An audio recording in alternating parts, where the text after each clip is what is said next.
সেটাও রক্ষণাবেক্ষণ এবং পরিচালনা করবে ফুটবল ফেডারেশন, কিন্তু ওখানে অ্যালোকেশন দিবে জাতীয় ক্রীড়া পরিষদের মাধ্যমে। এবার একটা অন্য প্রসঙ্গে আসি। নিশ্চয়ই আপনারা ক্রিকেটের খবর জানার জন্য এখানে আসছেন। ক্রিকেটের ক্ষেত্রে আমাদের কোনো ডেভেলপমেন্ট নাই। আমরা 2টা চিঠি দিয়েছি। চিঠি দেওয়ার পর আমরা আইসিসির যে উত্তর সেটার প্রত্যাশা করছি। এর মধ্যে একটা জিনিস ঘটেছে আপনাদের আমার জানানো প্রয়োজন, সেটা হচ্ছে আইসিসির যে সিকিউরিটি টিম আছে, সিকিউরিটি দায়িত্বে যারা আছে, তারা একটা চিঠি দিয়েছে। সেই চিঠিতে বলা হয়েছে 3টা জিনিস হলে বাংলাদেশ টিমের নিরাপত্তা আশঙ্কা বাড়বে।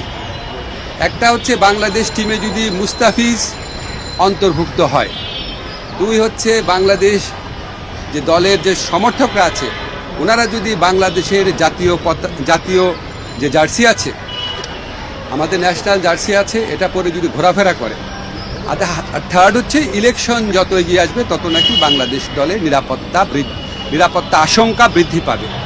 তো আইসিসি সিকিউরিটি টিমের এই বক্তব্য সন্দেহাতীতভাবে প্রমাণ করেছে যে ভারতে বাংলাদেশ ক্রিকেট টিমের T20 বিশ্বকাপ খেলার কোনো রকম পরিস্থিতি নাই।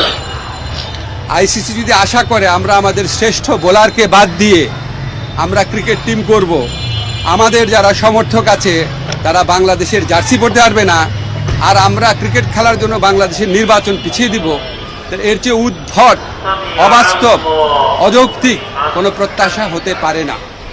আমরা মনে করি ভারতে যে উগ্র সাম্প্রদায়িক পরিস্থিতি বিরাজ করছে এবং বাংলাদেশ বিদ্বেষী যে পরিবেশ বিরাজ করছে, বিশেষ করে গত 16 মাস ধরে বাংলাদেশ বিদ্বেষী যে অব্যাহত ক্যাম্পেইন চলেছে, এটার প্রেক্ষিতে বাংলাদেশের পক্ষে ভারতে ক্রিকেট খেলা অসম্ভব ব্যাপারে পরিণত হয়েছে।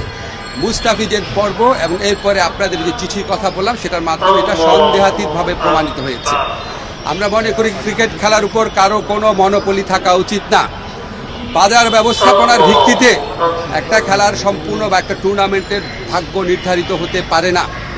আইসিসি যদি সত্যি গ্লোবাল অর্গানাইজেশন হয়ে থাকে আর আইসিসি যদি ভারতের কথায় উঠে আর না বসে, তাহলে অবশ্যই আমাদের T20 বিশ্বকাপে খেলার সুযোগ শ্রীলঙ্কাতে দেওয়া উচিত। এই প্রশ্নে আমরা কোনো রকম নতি স্বীকার করব না। ধন্যবাদ।